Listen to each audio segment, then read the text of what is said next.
call this meeting to order. I'll ask if there's any disclosure of pecuniary interest. I do have a couple here. One is from Deputy Mayor Bray with regard to Committee of the Whole, item 7A, personal relationship with the identified individual. Something that is fairly new, explained to us by the Integrity Commissioner, is transparency disclosure, which I will be giving today. There's been accusations towards me and recently a formal complaint made to the Integrity Commissioner about a potential conflict of interest with regard to the casino and potential casino location related to my parents' business. Once I know the details of the formal complaint, I look forward to discussing this with the Integrity Commissioner further. 5 locations have been identified and approved by Council to be casino sites within the town of Wasaga Beach. OLG has chosen Gateway Casinos to be the operator, and they will choose which of these sites work best for them. For clarity, my parents, who are in the topsoil and excavation business, have been business people in our community for 30 years. Just because I'm on council does not mean that they should close their doors, nor should they be used as a means to get to me. My parents' interests do not conflict with a casino siting, nor would their business compete with a casino. I have received advice from the Integrity Commissioner, and I am making this transparency disclosure today based on that advice. Is there any other disclosures today? Councillor Watson. Thank you, Your Worship. I would also like to make a transparency disclosure. There appears to be some suggestion that I may have a conflict regarding council discussions about Gateway Casinos and their task of choosing one of the 5 locations suggested by council for the casino. On consultation with the Integrity Commissioner, they walked me through a checklist they have developed over the years for realtors, because realtors have been on councils for hundreds of years, and there's a lot of them on municipal councils throughout Ontario currently. Their conclusion was that, quoting, "It does not appear to us that you would be in any conflict of interest if you participate in a discussion on the casino site." I make this transparency disclosure based on that advice from Integrity. Thank you. Any others? Okay.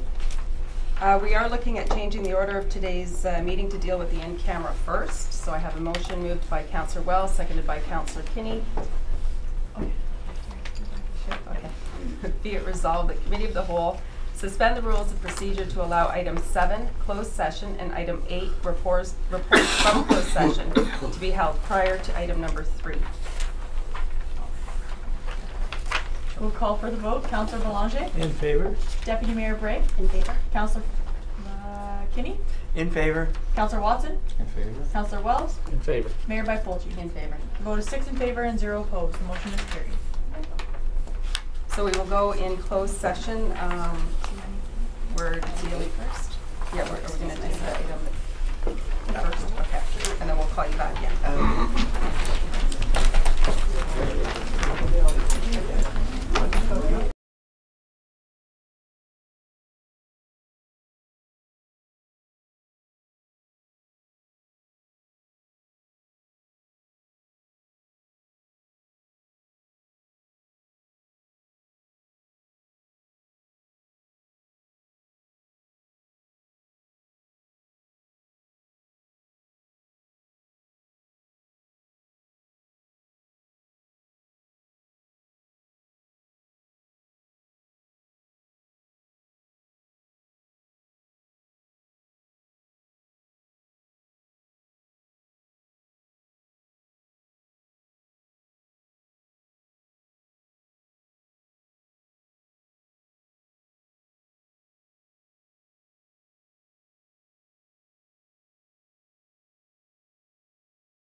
So it's moved by Councillor Kinney, seconded by Councillor Wells. Be it resolved that pursuant to Section 239, 2B and D of the Municipal Act 2001 as amended, the next portion of the Committee of the Whole meeting of January 22nd, 2019 be closed to the public to discuss personal matters about identifiable individuals and labor relations or employee negotiations.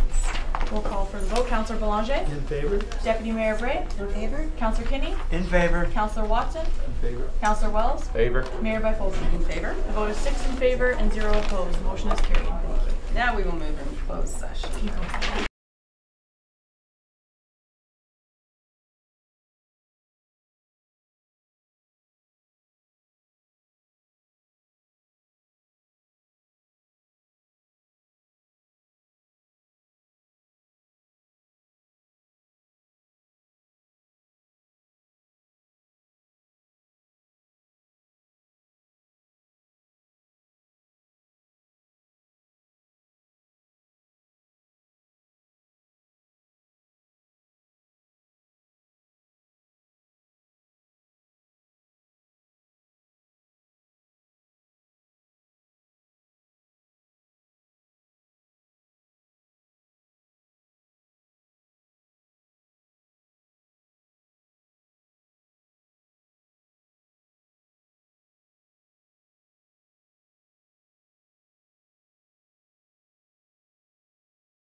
Oh, You for your update that? declaration? Yes. Or disclosure, sorry? Correct. Did you get into no, I'm here. No, We just the dealt with word one is first. mixed. Which one is not? Yeah, no, on the agenda it was B.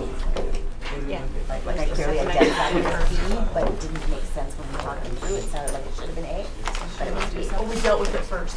We like swapped the order. Yeah. Yeah, Oh, so we swapped the did you order. label it A then? So in the minutes, I just note that we dealt with the matter Because we have, first. it's written out here. You're still gonna keep the same letter, I'm just saying that we dealt with it first. But I had run that on my. Oh, you did? Yeah, Oh, that's what I was We'll fix that now. Oh, yeah, I have that. The minutes show Yeah. that, yeah, I put when she was in and out. Okay, so it's moved by Councillor Wells, seconded by Councillor Kinney. Be it resolved that Committee of the Whole does hereby confirm the direction provided to staff in closed session pertaining to personnel matters. Thank you, Worship. We'll call for the vote. Councillor Belanger? In favor? Deputy Mayor Bray? In favor? Councillor Kinney? In favor. Councillor Watson? Favor?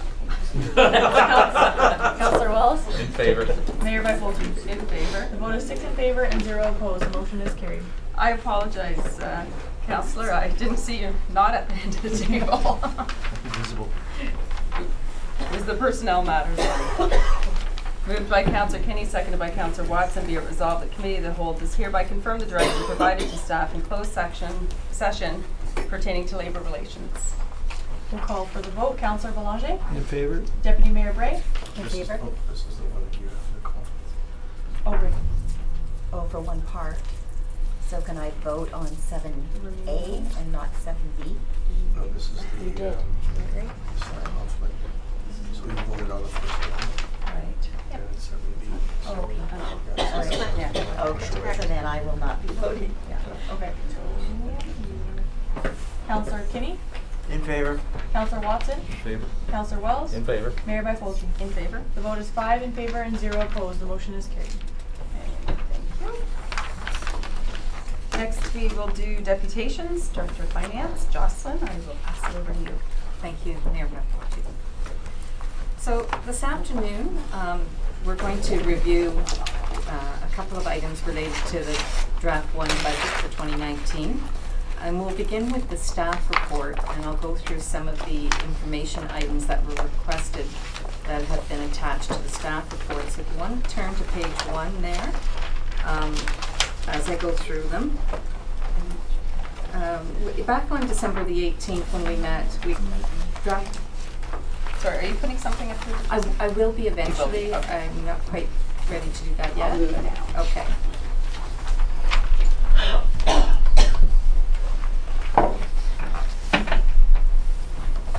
So back in December 18th when we met, the draft 1 budget when it was presented it reflected a tax increase of 5.71%. So that's still where we are today. And after that, we've had some meetings with staff and council members to discuss some of the priorities, as well as we've received some requests from council members to have some further information to assist with some of the review. So on the staff report, items 1 through 6 there under the background section, these are the items that were requested, and I'm going to address items 1 and 2 through the presentations.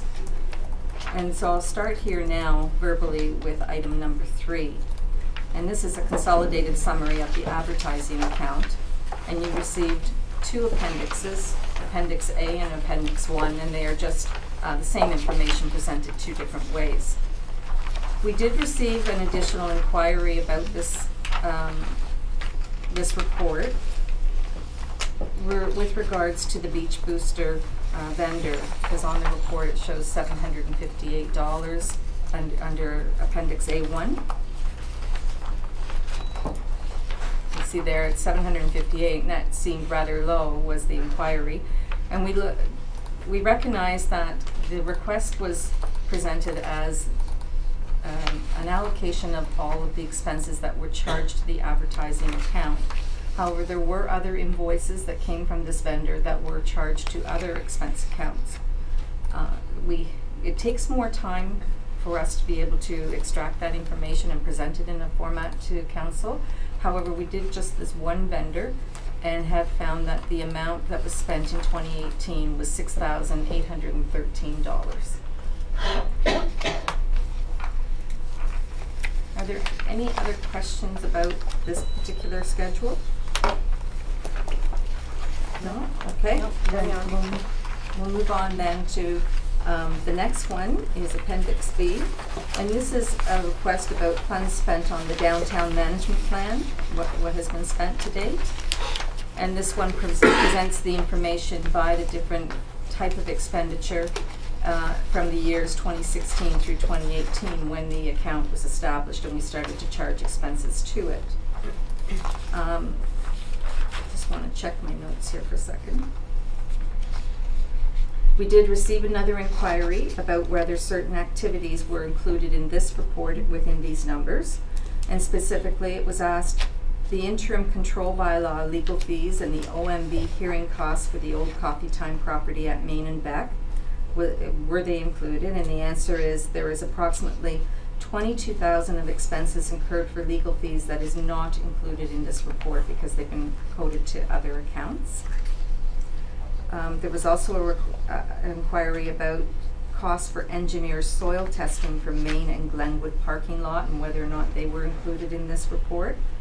And there are $55,000 of expenses from Petro McCallum Limited that is included in the reports, and it's under there's $20,000 under the category of engineering, $29,000 under downtown development, and $5,000 under engineering consultation. So those numbers are included in Appendix B. And then the last one, property appraisal fees for Main Street properties. The report includes $5,000 of fees for appraisals for 140 Main Street. There are other appraisal costs of $36,000 which are not included in this report due to being charged to another account. So that addresses the inquiry we received. Is there any other questions on this one? So on Appendix B, there is an amount here for casino MOU for $6,792.49. And this is something that I'm hoping council will be supportive of having a staff report come forward in the near future, explaining to the members of council and to the public as to why this line item is on there. There was no direction from the past council to any staff to move forward with an MOU or to spend money on an MOU. After the election, the deputy mayor and I were made aware that there was a draft, that it had been shared with Gateway.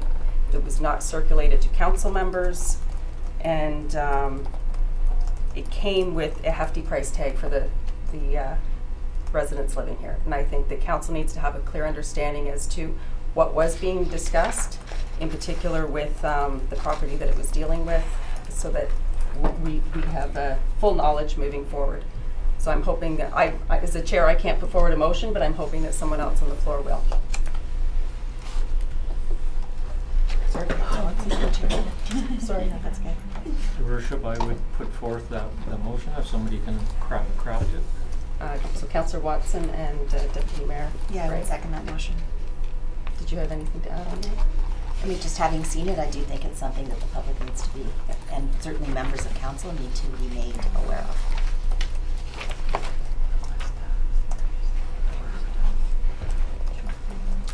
Councillor Belanger? Yes, while they're drafting that, is it appropriate to ask another question of the treasurer? Sure.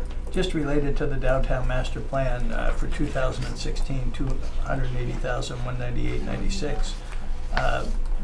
Has this taken into account the grants and funding, private funding that went towards the master plan?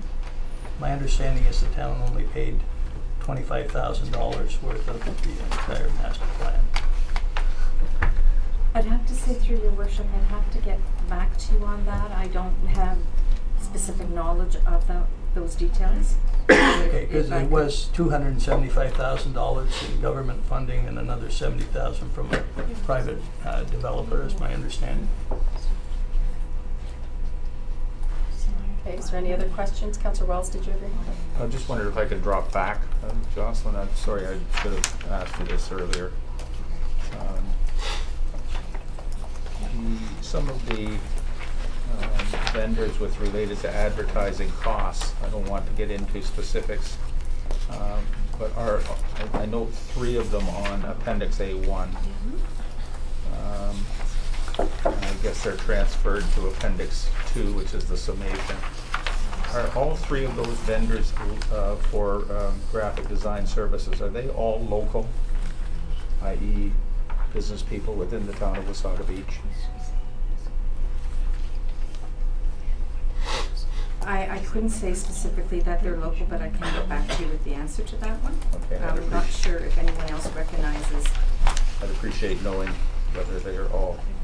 I realize one for sure is, I recognize one for sure, but the other 2 I'd be interested in knowing if they're local or not. And on the follow-up page, there's a line under a second section, total employment ads. We have employment ads, Facebook ads, and advertising, and it's attached to TD Visa. Are we paying for our employment ads and our Facebook ads on Visa cards? That strikes me as being a little unusual. Through your worship, some of the expenditures for the Facebook ads do go through on the corporate Visa accounts. Sure, okay, because they're entered into the Facebook account, but employment ads, so. Not generally, but some do where the way the ad is being presented, the way the vendor receives payment is normally through a credit card. Okay, thank you. Okay. Any other questions? Is that on Appendix B, if there's any more? Are you ready? So, should I move forward? I think, do you want to do this motion? Yes, Councillor has moved a motion. You need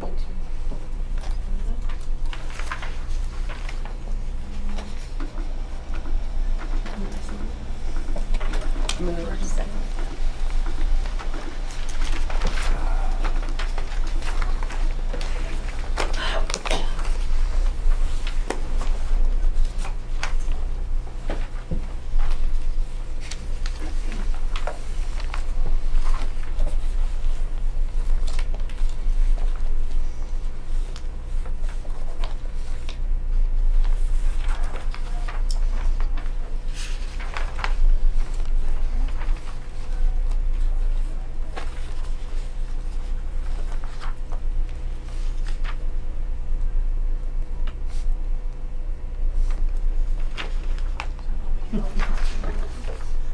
It's moved by Councillor Watson, seconded by Deputy Mayor Bray. Be it resolved that the Committee of the Whole requests staff to provide a report pertaining to the casino MOU line item as shown in the Director, Finance and Treasurer Staff Report, Appendix B, including all relevant information to the next available meeting of Committee of the Whole.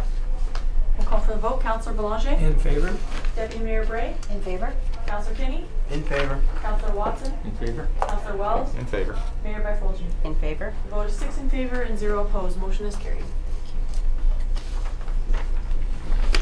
Okay, Jocelyn, did you want to carry on? Okay, thank you. The next item is Appendix C. Under item 5 on the staff report, there were 4 requests that all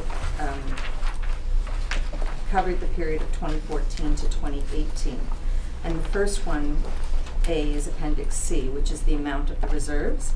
So this schedule shows you the reserve balances and contributions, interest and withdrawals for the periods of 2011 through to 2018. And you can see that at the end of 2014, we had reserve balances of in total of 39.7 million. And at the end of 2018, and these are the preliminary 2018 numbers, we are still closing this fiscal year, so these would not be final numbers. But at the end of 2018, we had 57 million. So that change that was there was requested to be explained a little further. And there's a chart at the bottom on the left of that page. Changes from 2014 to 2018, 17.7 million, which breaks down where these where these reserves were coming from. And the main increases came from grants of 8 million, development charges of 3.5 million, interest of 1.6, and then in general surplus carryovers and transfers, budget transfers that were planned. So that's how the 17 million was constructed. Okay, Councillor Boulanger? Yes, just a question of clarification. Under grants, I'm assuming most of that is from the fund? And the fund has been declining over the past few years, and but over the last 4 years, a significant higher amount of funds were contributed to reserves. Is that correct? Yes, that is correct. Thank And you. the decrease started in 2018. There were higher amounts that the grant received in those years of 2015 and 2016, and yes, we did contribute 75% of that grant was going into the reserve, as well as you've got the OSIP grants and a few other grants as well going in there. Thank you. Anyone else? Okay. Item 5B. Sorry, Councillor Wells. Sorry?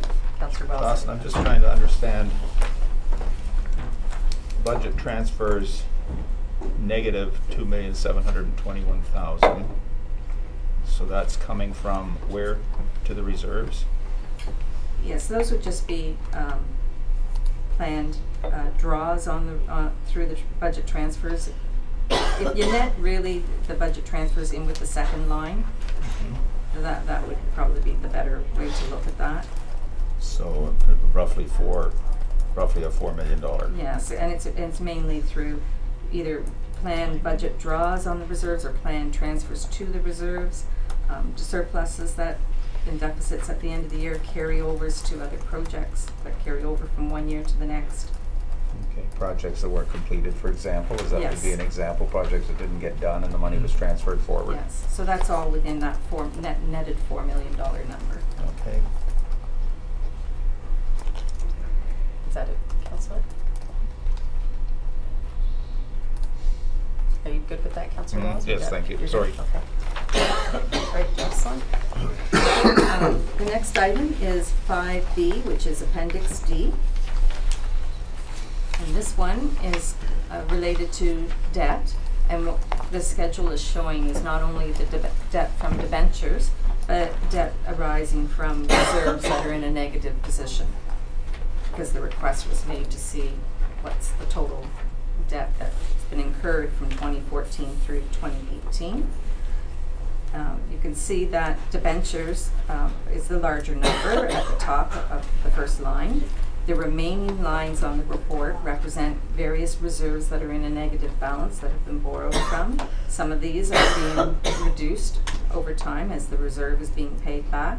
There are some reserves that have been made constant and have not yet been paid back that council may want to consider possibly doing transfers at the end of this year towards paying some of those reserves back.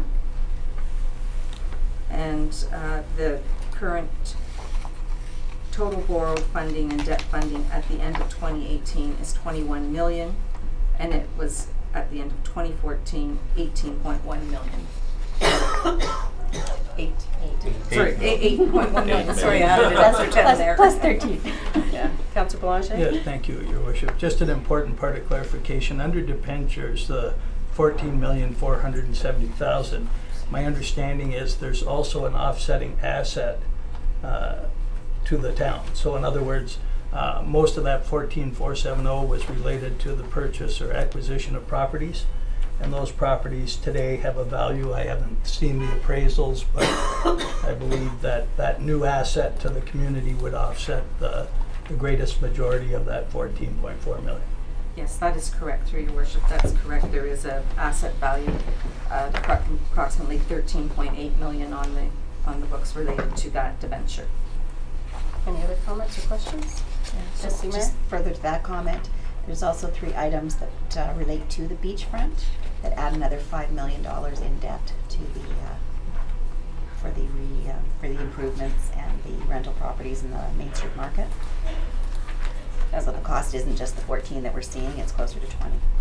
Actually, I went through and I took out 2014 for anything to do with the beachfront. And if you look at just the years 2015 to 18, those 4 years, the debt just, take off the fire and emergency services and sewer works and things like that. The beachfront itself put the town in debt $15.5 million. Would that be accurate? The debt with an offsetting. With an offsetting, but that was the debt that we took on. Okay. Any other questions? Councillor Watson? Thank you, Worship. This talk about offsetting, that's complete speculative thinking. Nobody knows what the value of that property is. It may have been appraised, but until you have a willing buyer and a willing seller, you don't know what it's going to be. So I wouldn't be counting those chickens that it's an offset of this debt, because I don't think it is. Go ahead. If I may, just that I'm referencing that on our books is the asset valued at 13.8 million. Thank you. Thank you. Councillor Belanger? No, I was just going to say is that the purpose of appraisal, and granted it's not a sure thing, but certainly we know what we were offered for other properties on the beach, and significantly the properties within our community in general have advanced in value significantly over the last number of years. So I think it would also be somewhat speculative to say that it hasn't retained a decent value. So, any other comments or questions on that one? Yeah, so just, Councillor Wells? Jocelyn, I'm not a mathematician particularly, but I'm just trying to make a correlation between the debt debenture reserve borrowing Appendix D and Appendix C, the reserve activity, what you referred to as the bottom left corner. So we're looking at the change in reserve of being 17.7 million increase, but we've over that same period we've increased the debenture debt from 8 million to 21 million, so roughly 13. So in fact, the net improvement to the town is the difference between 13 is only a $4 million net improvement to the town financially. The two reports are not apples to apples because you don't have all of the accounts on Appendix D. You've only got the reserves that are in a borrowed state. Okay. All right. Okay. Okay. Nothing. Okay, we'll carry on, Jocelyn. Thank you.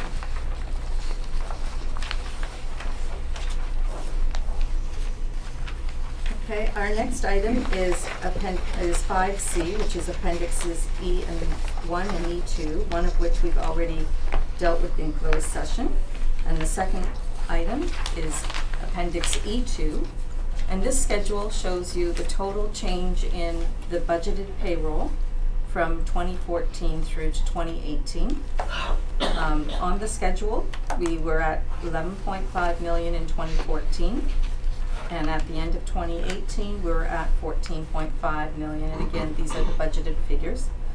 They generally are consistent to use. For example, in 2015, the budget is built on the 2014 actuals. So you're getting year over year a clear picture pretty much of the actual payroll changes. And it's laid out by department. And you can see how there was some changes between Public Works and Engineering with the Parks Division and the Recreation and Events Division. I put them on separate lines because it's rather hard to pull those two out totally, but I've tried to separate them out to give us as much information as we can in trying to understand the numbers. Are there any questions about this report? Councillor Belanger? yes, thank you. Would it be possible, just in general terms, to understand what the annual increases would have been for the 4 years, and what amount of the 2.963 would have been just our normal payroll increases year over year? And I know it, with new positions, I'm just talking in general terms. Was it a 2.3 or 2% or 1.5? Year after So year? if I'm understanding the question correctly, are you asking what's the COLA adjustment Yes, each that's year? correct. So most of those years, I'm quite certain they were consistently at the 1.5%. However, you have step adjustments that would be applicable in here, and they would be very hard to quantify.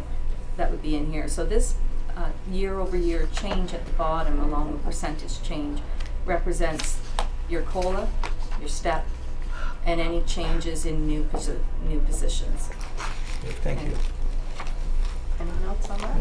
Councillor Wells? So in a nutshell, our staffing costs have in over the 2014 to 2018 time period have increased by about 3.5 million annually. 2.9? I'm going from 11.5 to 14.5. So yeah, sorry, 3%, or $3 million from 11.5 up to 14.5. The last column represents the change. Okay, so 2.93. So our staffing costs have increased $2.9 million over the last 4 years. I'm Yes. trying to get a handle on that because we're looking at other staffing requests going forward. I guess I'm not trying to question the validity of a number of those requests, but I just have to wonder how deep the well is, that's all. Yes, and that's why the report is done by department to help sort of isolate some of those changes as well. If you look at it, the departmental line, you can see where some of the changes are driven. Yeah. Okay. Okay. Anything else? Councillor Watson? The final number on the percentage change, 25.6%. That's what our wages have changed in 4 years. They've gone up 25.6%. Yes. Is that correct? That's correct. Thank you. Councillor Belanger? Just thank you, Your Worship. Just to that point on, very helpful to have it by department. Like, I mean, you know, if we look at fire, it's almost 1 million of that amount. And I think everyone understands the great requirement for good fire and safety service within the community. So I think it, you know, we really have to look at it by department by department. Okay, any others?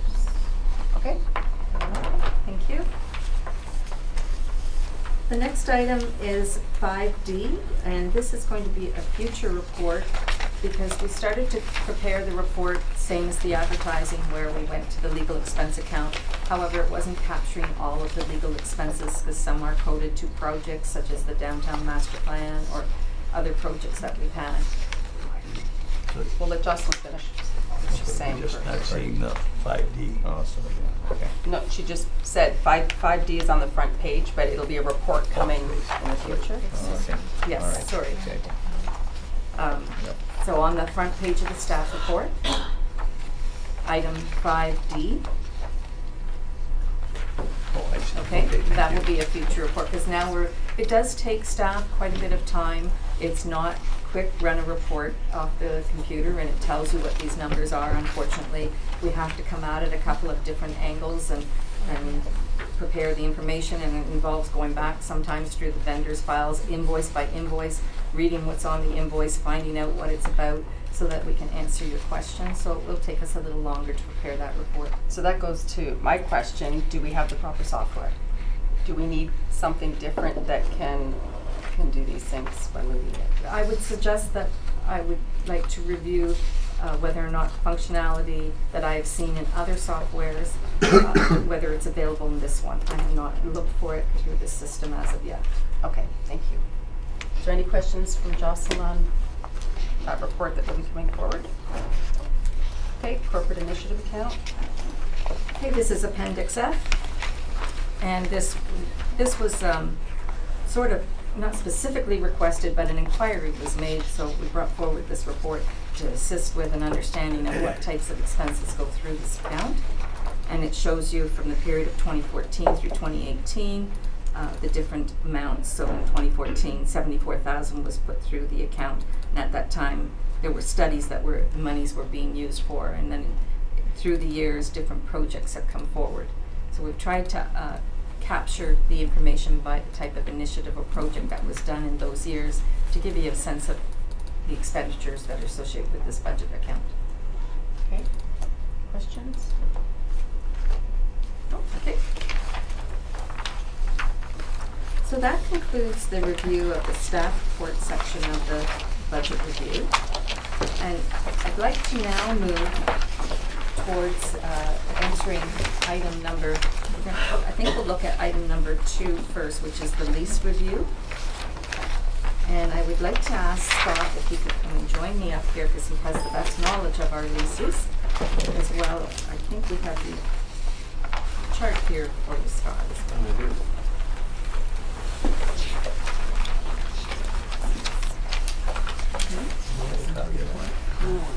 We're going to put something on the screen. Oh, for okay. you. And Scott's handing something out now.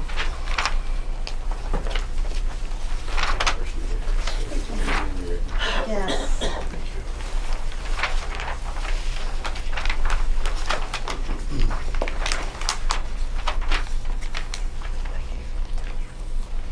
Thank you.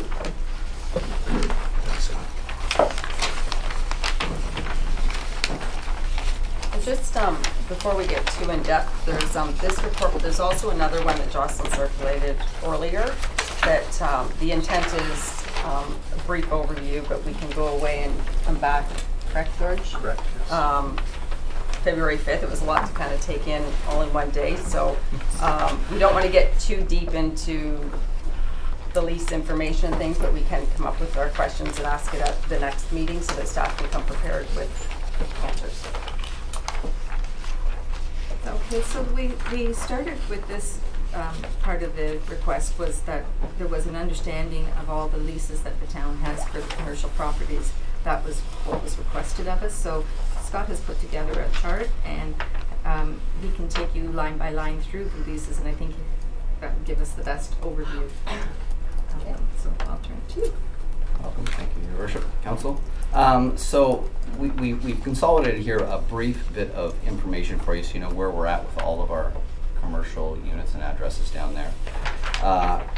Color-coded somewhat for easier reference, as you'll see that everything that's in white or yellow is our current leases that are in place right now for the beachfront.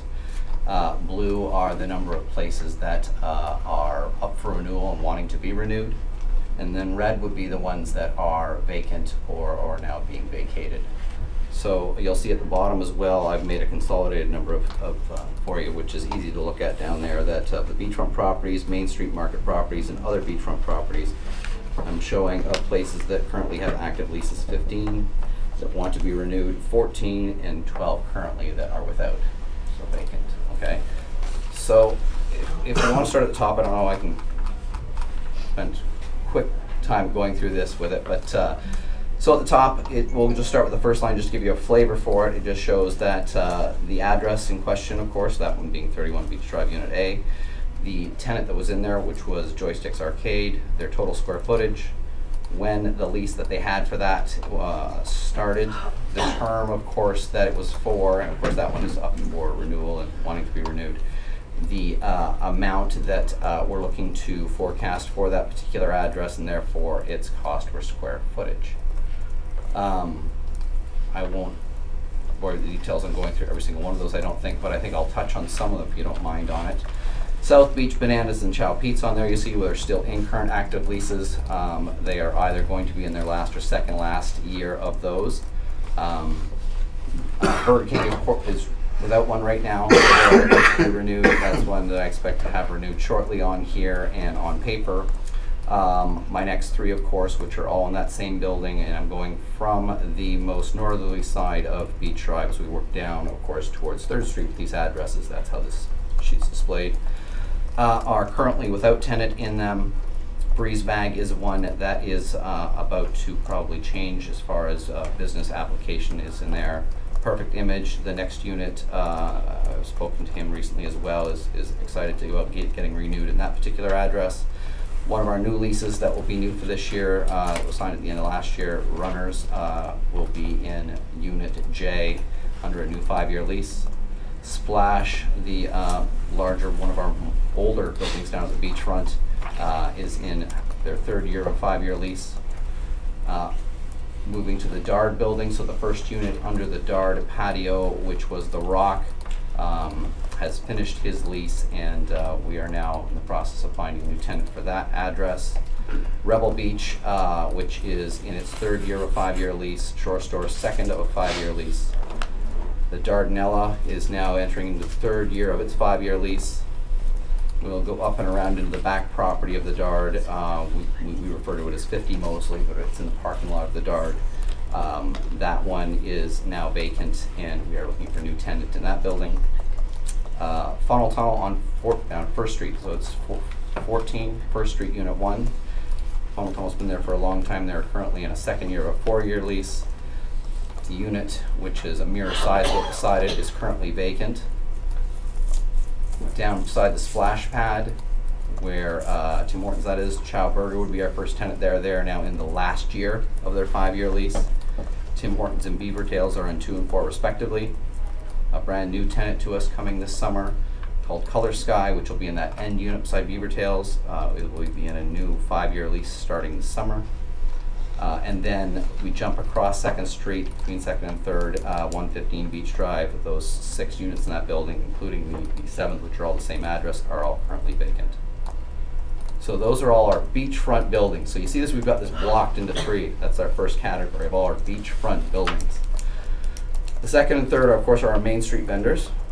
And then I've got other beachfront properties below it. Our Main Street market, for the most part, they were all in their final year of their leases.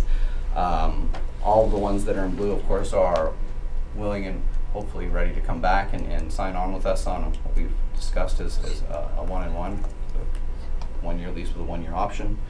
The Beach Bar is still in its 5-year lease, so it's going to enter into its 4th year of its 5-year lease. We have one of those kiosk tenants that will not be returning next year, and that is Squeezed. And we had one that was operated by the Visitor Center, and then we had 2 that were vacant last summer and still sit currently vacant. The other 4 properties down there that we have that that have income earning potential and do so is 35 Beach. Well, it doesn't officially have 35 Beach Drive, but it is located between 31 and 41. That is the little ATM building that's down there on the beachfront. We're looking to have somebody in there operating, generating revenue for us this summer. 123 Beach Drive is at the far end of the beach, right at the corner of 3rd Street, and that is the operating Wasaga Beach Paddle Surf.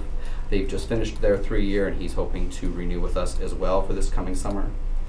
And then our 2 parking lots that also generate us revenue, which are on basically Spruce Street, and when you're around the corner there, it's also back onto Main Street, of course, and have Main Street addresses. Questions on that? Okay, again, we don't want to get into the actual leases, but if you have a question at high level, Deputy Mayor? Yeah, so the 2019 total, the anticipated Yes. lease rate, does that include taxes? No. And that's a good question. Just to expand on that, of course, that was that some of the leases we acquired had that property that were rolled into the existing leases. We were pretty much chewed through all. So the new leases do not. So further to that, will we be charging the taxes on top of the lease Yes. rate, or? Correct. Councillor Kinney? Just a quick question about your top one. You mentioned item 2324 Yeah. being vacant. Yeah. And I notice your 2019 totals, there's nothing in there. Is that something to be negotiated later on if we fill those, or? Yeah, so for just in particular with line 23 for 115 Beach Drive, Unit 16, we have some work we still want to do in that building in order to make it leasable. We're close on it. It has the potential to be anywhere from 1 to 6 units in there, and so we want to get those separated. Okay, so thank you. And then we'll probably put that on. Councillor Watson? Thank you, Your Worship. Main Street Market, on a previous chart, Appendix D that we had, it appears to be running at a $243,000 deficit. Is that correct? Turn to Appendix B, was it? D. This is Main Street Market Reserve, and let's see, it's in the negative 243. Yes, through Your Worship, yes, that's correct. There is a negative reserve. Okay. I'm looking at the rents on the market. These lease rates, so the income coming in is nowhere near covering in the expenses on the market, it's running at a loss, is that correct? Yeah, the market, that reserve that's negative includes the capital requirement to originally set the Main Street market up. So that's why that negative reserve is there. So these are generating revenues, and when they have a surplus on the Main Street market, generally has a small surplus at the end of each year, just starting in 2018. That surplus will go against that negative reserve to help start paying back some of that capital that was invested. Okay. Do the tenants down there pay taxes? On This lease amount, is that net? the kiosks do not pay the property taxes. They don't pay property taxes? Do they pay sewer and water? Do they pay hydro? I believe they do pay the hydro and water if they are using them. Yeah. And not all of them have water.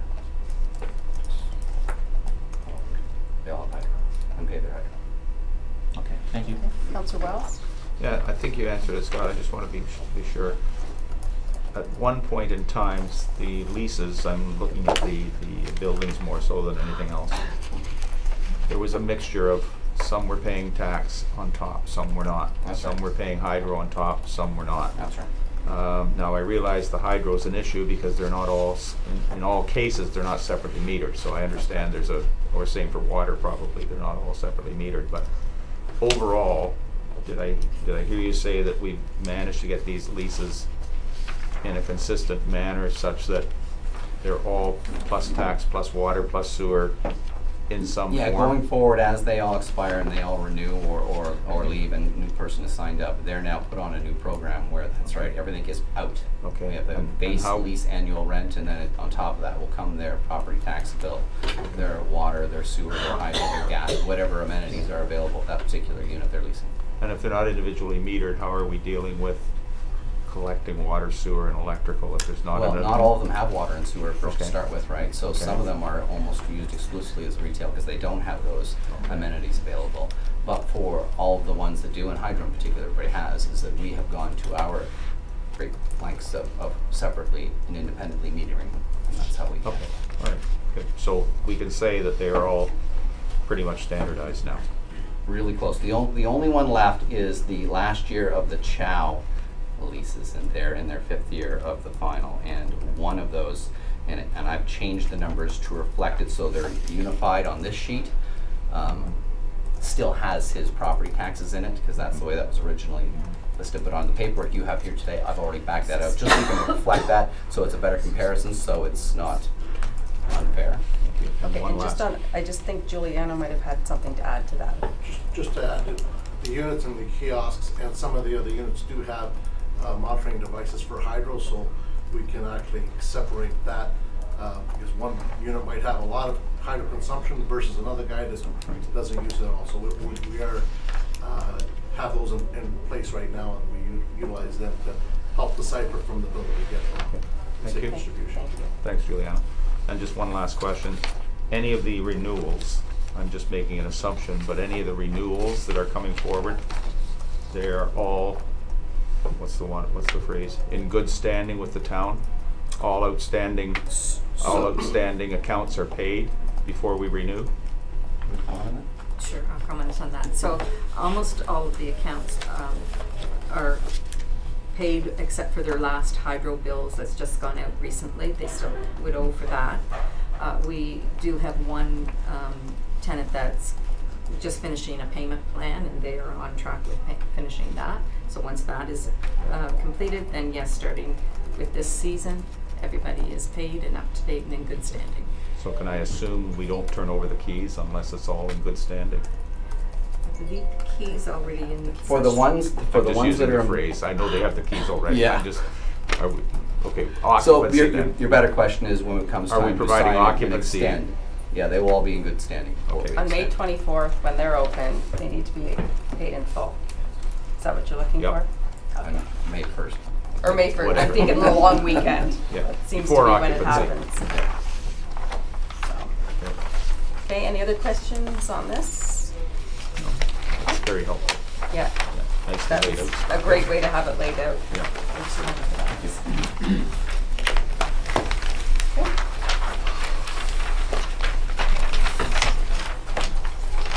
So our next one that we're going to look at. Before we get into this one, I'm just wondering if we can take a quick 10-minute break because that looks big. So we'll take a 10-minute. We'll come back at 10 to 3.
Okay, so we'll presented call in this super meeting back small. to order, and we will pass it off to Jocelyn. Okay, thank you. So there's one more report to go through before we get to the big report, and this one is the Beachfront Review Summary. And so hopefully I'll be able to walk you through these numbers to give you an overall understanding of the costs associated with all of the beachfront activity. So just for clarity, we don't have that in our package. No, you don't. Okay. I didn't print this one out. I've just got it here on the screen. I can give it out as a handout later. That'd be good. If that's, I wanted to see whether or not this is meeting the request before, in case we need to change it at all. So it's been laid out with the years 2015 through 2018 and a cumulative total on the far right-hand side in column K. And the revenues, this is the summary part of the schedule. The revenues include the beach, from these departments, the Beachfront Management Board, Provincial Park Beach 1 and 2 for both enforcement and maintenance, which is the agreement with M&R. The beachfront events, because all of the events were always classified with the beachfront portfolio. Main Street Market, the beachfront commercial rental properties, and all the areas in blue there are related to the beachfront rental properties. It was just how I brought them into the summary schedule. So in total, you can see in 2018, our total revenues from those sources were $1.9 million, 1974.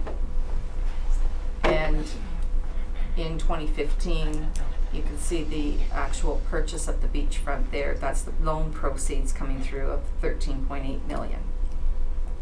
They're just showing through on the schedule to give us, you'll see the expense side now as I move down into the expenses. So in 2015 here you can see here's the actual purchase where we put the asset on our books, and there's all these different expenditure costs that I've broken down, including the debenture principal, debenture interest, legal costs for the collections, for the beachfront accounts for the tenants, the provisions for uncollectible accounts over the years, and our capital expenditures for the different properties. So this in total gives you a total cost in 2018 of $2.4 million versus our revenues of 1.9. So we had a deficit in 2018, again these are preliminary numbers, of $439,000, and most of this is related to these costs here. The 5-year plan for the beachfront was that it would start to, in year 3, start to charge some of the funds through taxation, and that's why there's now more taxation and the revenues streams that we have from beachfront rental properties. So when we put those together, we only needed then 439 versus in 2017 we needed 1.2 million. So as we move down, you can see that in each of the 4 years here we go gradually up. These are our deficits each of those 4 years, and we have drawn on these different reserves and contributed in the later years. We've started to contribute to some of the reserves, and that's how we brought it down to zero, was by paying for those things through these reserves. A little further down I've got a total beachfront financing borrowed from reserves, and this includes what we had there in 2014, which was improvements. There's a borrowed reserve there, and that reserve has remained constant for the 4 years. And then we have the beachfront rental properties. So currently you can see in 2018 we're up to $3.4 million now that we borrowed for that reserve. This is our Main Street Market that we talked about earlier, and we have flowed for the M&R deficits that came from the provincial enforcement and maintenance budgets, and the board budget and the events budget, any of those, they've flowed through the tax rate stabilization reserve. So you can see here in total that we have borrowed $5.2 million from reserves for all beachfront activities in this time period. Further down, I'm showing you the debenture activity. So you can see here the 13.8 million when we took the loans out. And then we've been making some payments on the debt each year. So currently that debt is down at 12.1 million at the end of 2018. The interest expense that we have incurred over those years for that debt is $1.5 million. I'm not sure if this answers the types of questions council was looking for. I'm hoping that this does. I think once we get a hard copy and have time to look it over, coffee in hand, we might have more questions, but is there anything particular that's missing, George?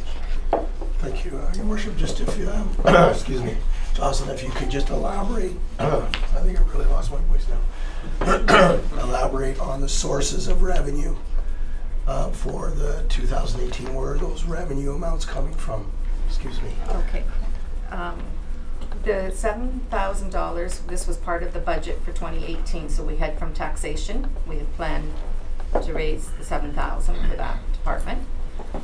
These two here, the enforcement and maintenance, they were as well taxation revenues.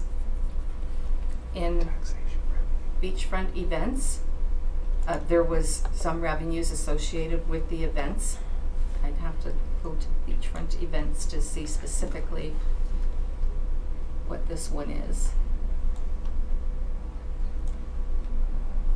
So we had rental fees, grant revenues, some application fees, and some event revenues.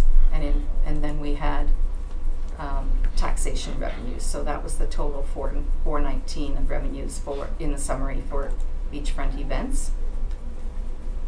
And then this would be the kiosk rentals, and this would be the tenant commercial property rentals.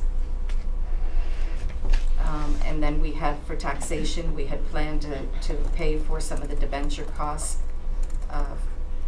and capital costs through taxation. So both of those would be taxation. Is that what you were looking for, George? Through Your Worship, yes, I was. So if you just highlight all the ones that are from taxation, just if you could. Okay.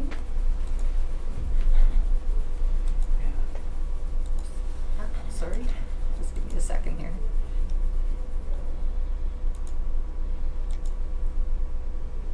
And these two. There's 377,000 of that number. That's taxation. And then these two.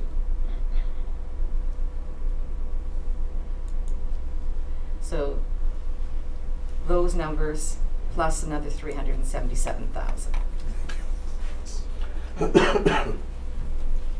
Councillor Wells, did you have your hand up? Oh, it's okay. I think she's just answered the question because I thought, so in fact, in our sense of revenues, this is not revenue from external sources.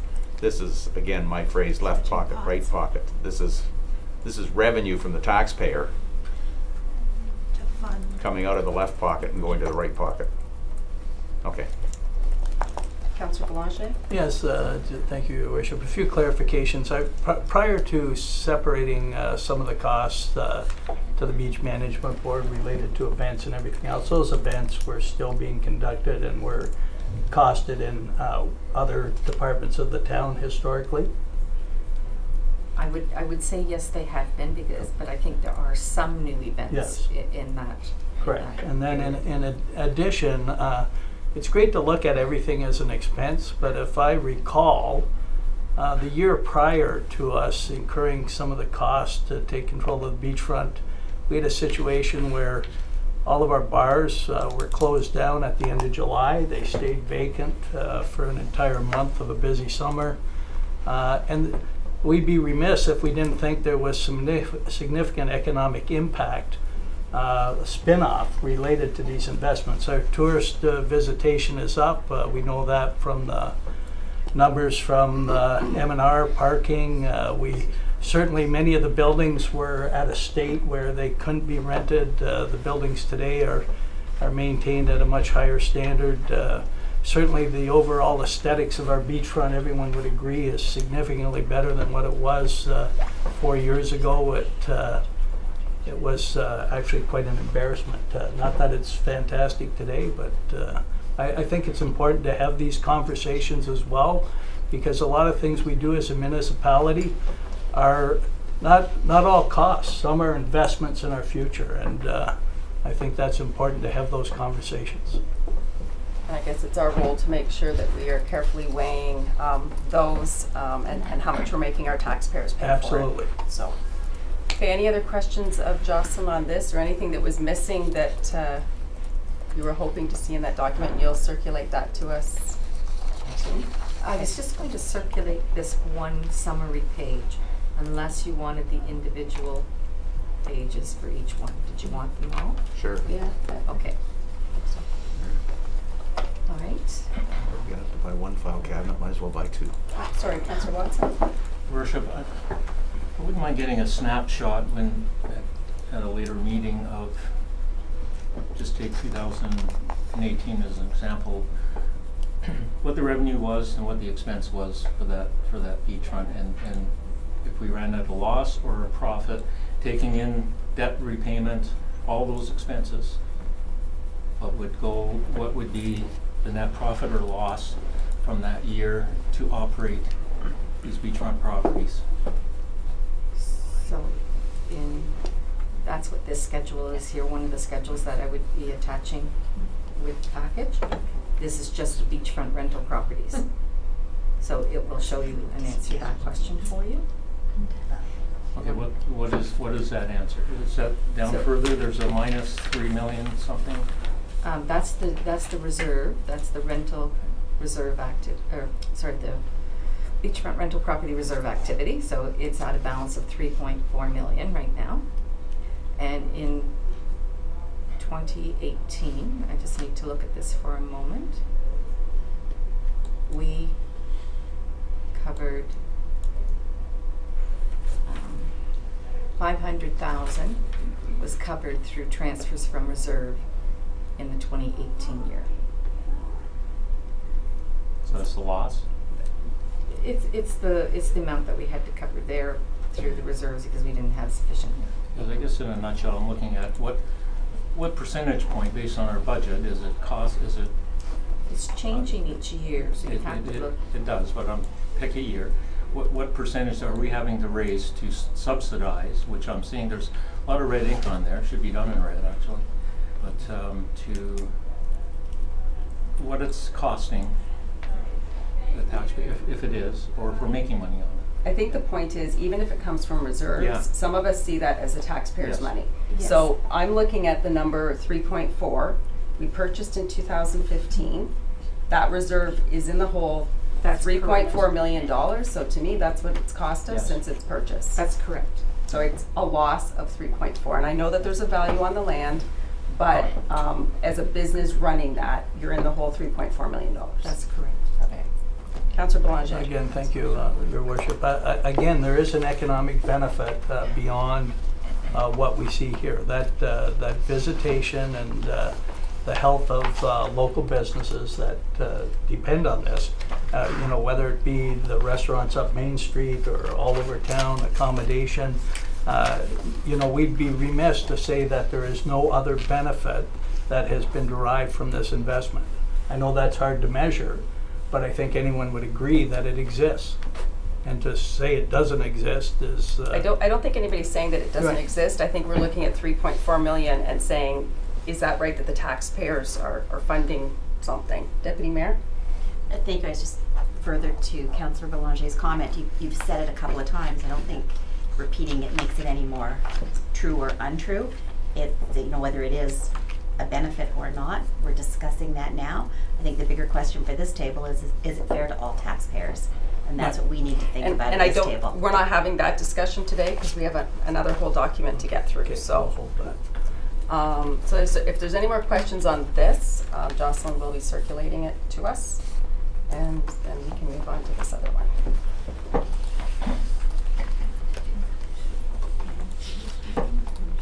So this chart that you have now, you have a hard copy printout of.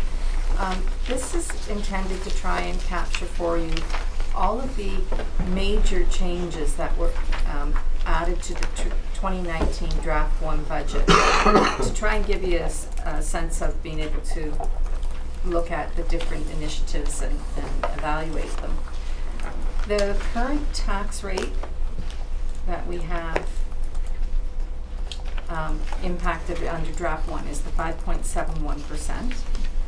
And as I go through with this decision chart, and staff will be doing this over the coming 2 weeks in order to help bring forward some recommendations for council as we move forward. But we can choose to remove it. Sorry, I'm in the wrong column here. There are 4 decisions here. This decision is leave it included, and this one is exclude the item. And if I exclude this item from the budget, I see a change on the tax rate. So as we go through this, we'll be able to see what kind of an impact it's having, as well as also evaluating the importance of each of these initiatives, and some of them being critical to certain departments. We'll review them, George with myself will review them with the department managers and have a sense of what is really important that we feel we need to bring forward in the next draft on February 5th.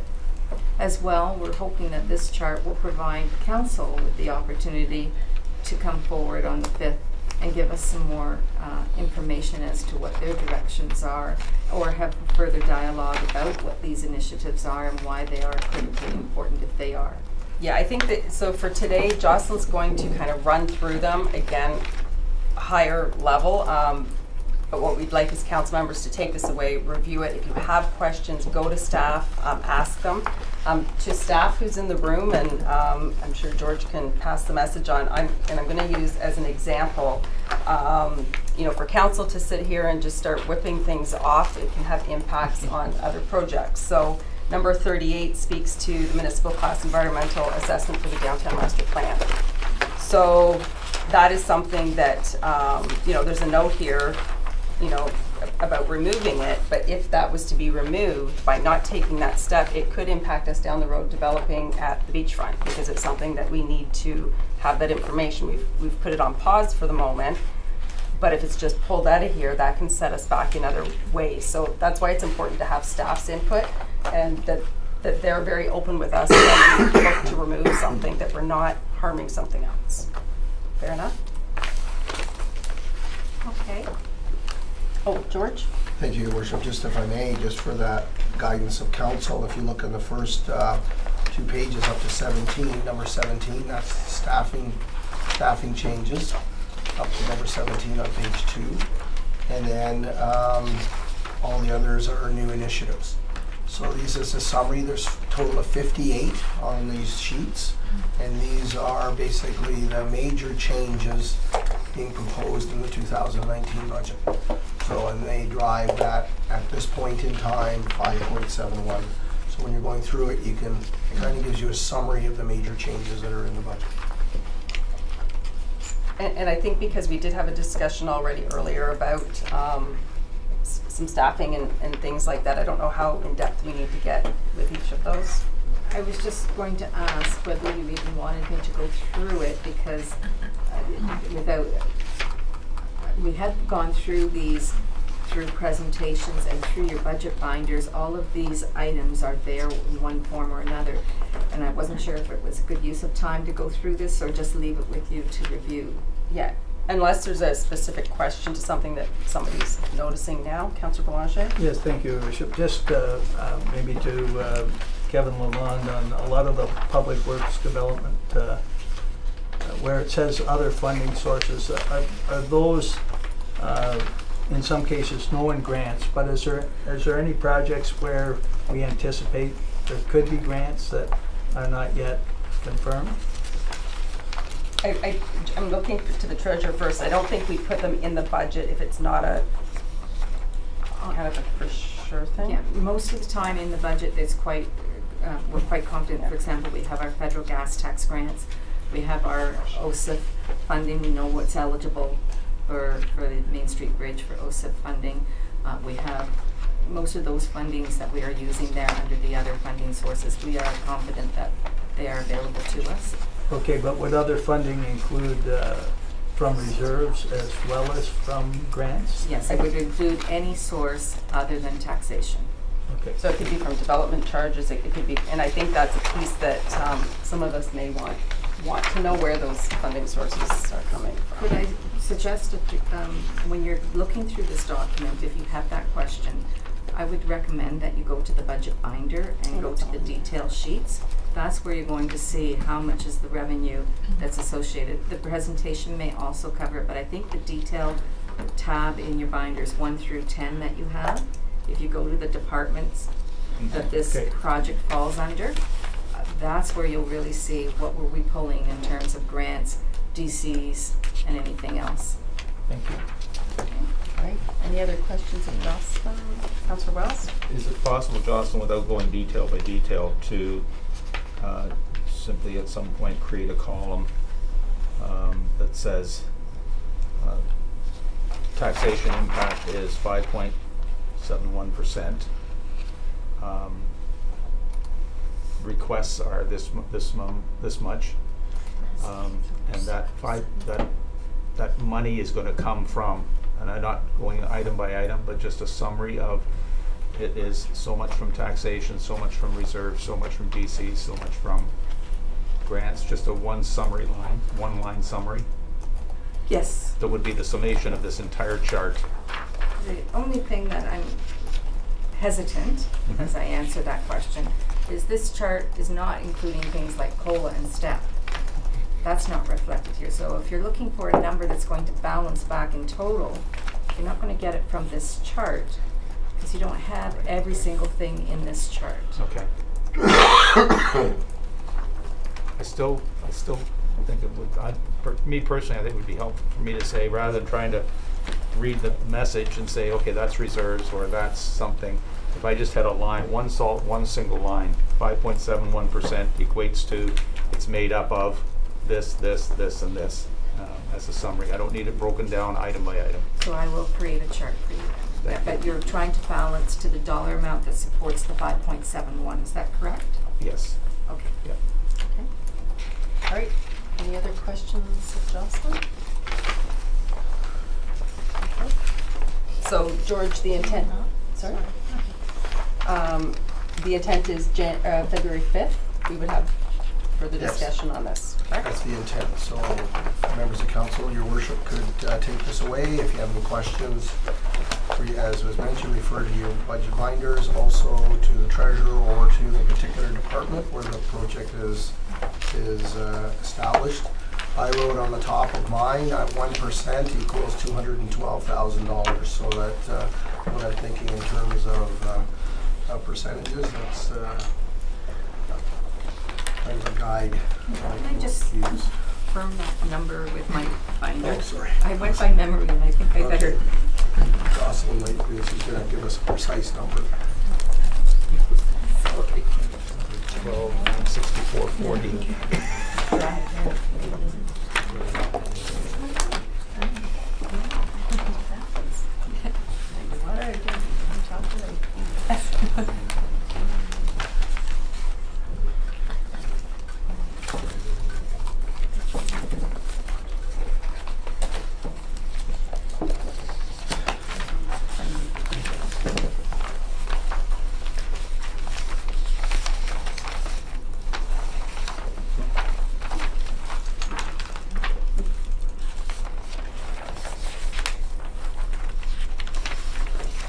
While we're having a minute there, your worship, as well, the council doing the staff will be working away in the background as well, looking at the budget and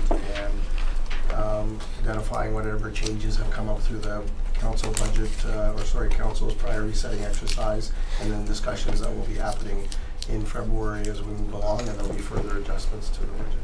Okay, Jocelyn? Downward, not upward. Thank you. The number's 228,000. 222. Okay, thank you. So we do have a motion here moved by Deputy Mayor Bray, seconded by Councillor Wells. Be it resolved, the Committee of the Whole as Budget Committee received the information related to Council's inquiries from the 2019 Draft 1 Budget for information. Further, that Council provide direction to staff regarding changes to be made to Draft 1 of the 2019 Budget for implementation and presentation of Draft 2 at the February 5th, 2019 Committee of the Whole as Budget Committee meeting, and that the appendices to the report regarding staffing be referred to staff for further clarification. Any questions on that? Okay, Your Worship, we'll call for the vote. Councillor Belanger? In favor? Deputy Mayor Bray? In favor? Councillor Kinney? In favor? Councillor Watson? In favor. Councillor Wells? In favor? Mayor Bartoldi? In favor? Vote of 6 in favor and 0 opposed. The motion is carried. Thank you. Next, we have a motion dealing with 4 of our advisory committees. And who's speaking to this? Venus line 2? Through Your Worship, this is a report that has been brought forward because of the decision that was made previously by Committee of the Whole to have this report brought forward to look at the advisory committees as well as the Beachfront Management Board. Detailed in the report are the mandates of each of the committees, as well as a section noting that there's a public notice requirement under our notice bylaw for dissolution of local boards. That notice has gone out to the paper, and so it will be brought back February 7th for discussion. So for today, the decision can be made on the advisory committees. Okay, and there was a brief discussion before about these committees, but you know, you have the motion in front of you. So there's 4 committees. We need to determine whether we're carrying forward with them or not. Deputy Mayor Bray? So for me, if I was going to go through them one by one, the Downtown Master Plan Steering Committee I don't think is necessary at this point. Having sat as a guest at those meetings, they kind of met their mandate and then continued, but they didn't have clear directions. I think without a new mandate, it's not necessary. The Community Hub Steering Committee, I don't think the timing is right. I think until we decide what we're building and where we're building it. The hub, as it was originally suggested, doesn't exist any longer. The High School Task Force, I wouldn't support. I sat as a member the last time, and I would not support the continuation of that. So the only one that I have any kind of interest in seeing continue would be the Tourism and Event Advisory Committee. But if we go back through the Tourism Destination Management Plan that was presented in September, it had recommended the dissolution, but the starting up of a new one called the Tourism Advisory Committee. So I'm almost thinking that we should eliminate all of these committees, and then once this council has had a chance to review the Tourism Destination Management Plan, we could work with that mandate to make sure that it was aligned with the Tourism Destination Management Plan if council supports the direction that it takes. It would have a new terms of reference to reflect that. Yeah. Okay. So my recommendation would be to discontinue all 4.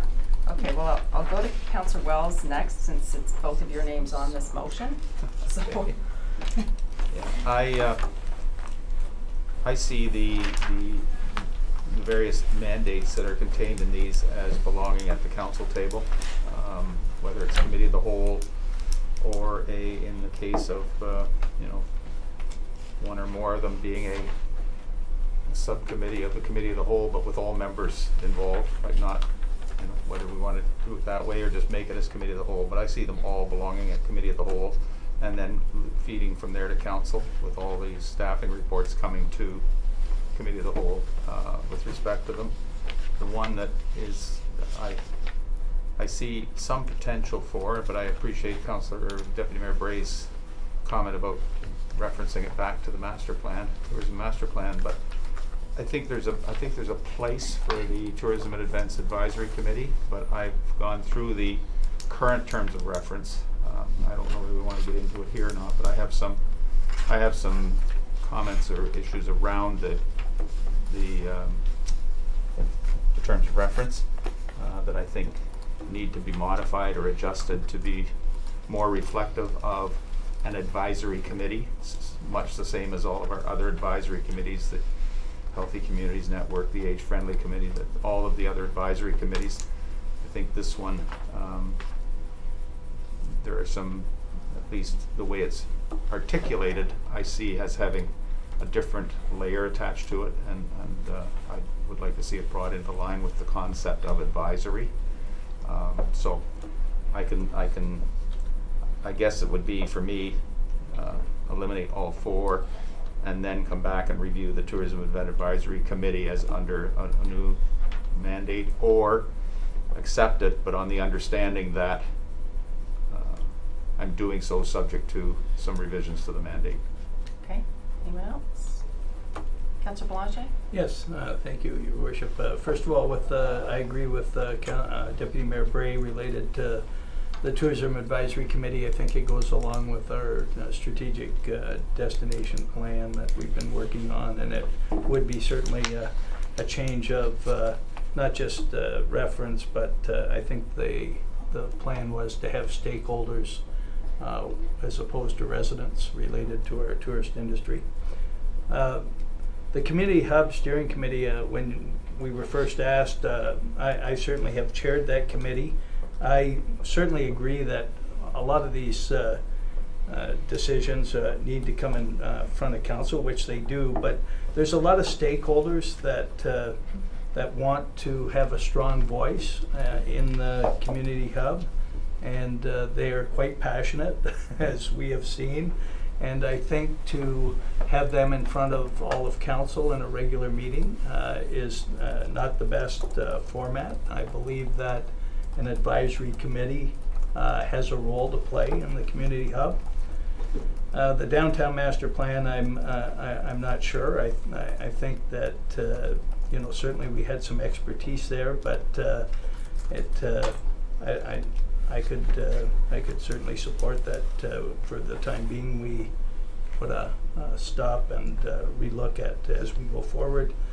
And the high school task force, again, I think I had suggested that whether or not we have a committee, I think there's an element within our community that will continue to work diligently towards that end.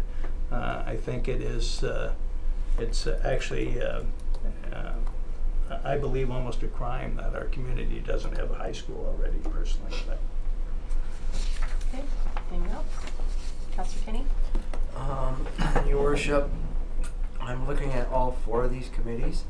The Master Plan Steering Committee, the Community Hub Steering Committee, the High School Task Force, the Tourism and Event Advisory Committee. I truly feel that the first three definitely should come back to council. The last one, depending on how the new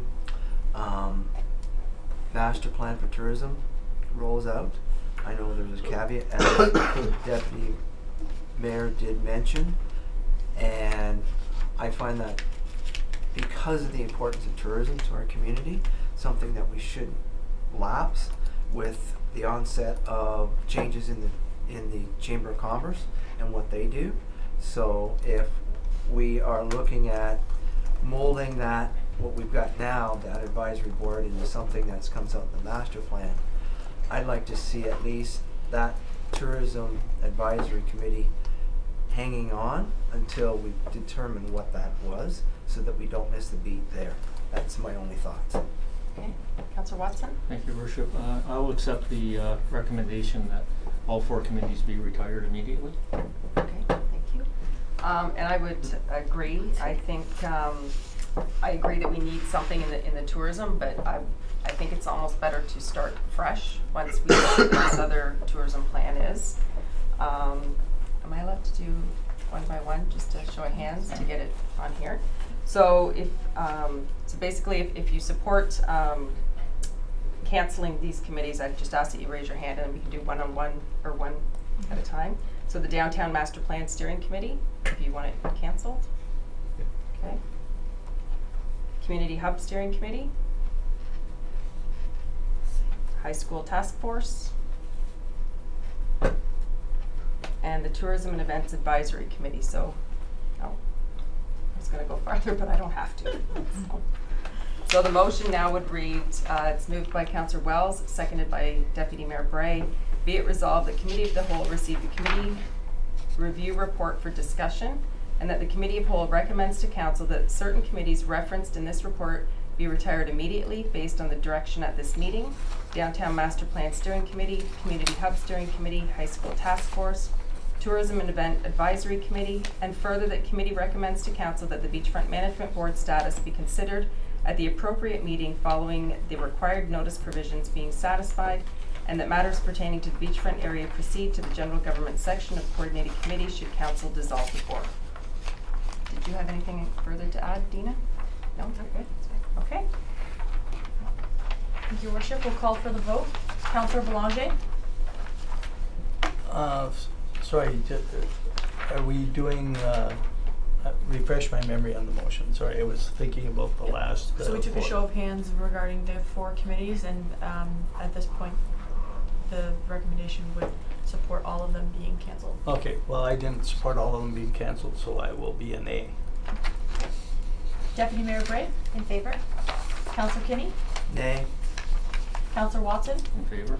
Councillor Wells? Favor? Mayor Byfolgi? In favor? The vote is 4 in favor and 2 opposed. The motion is carried.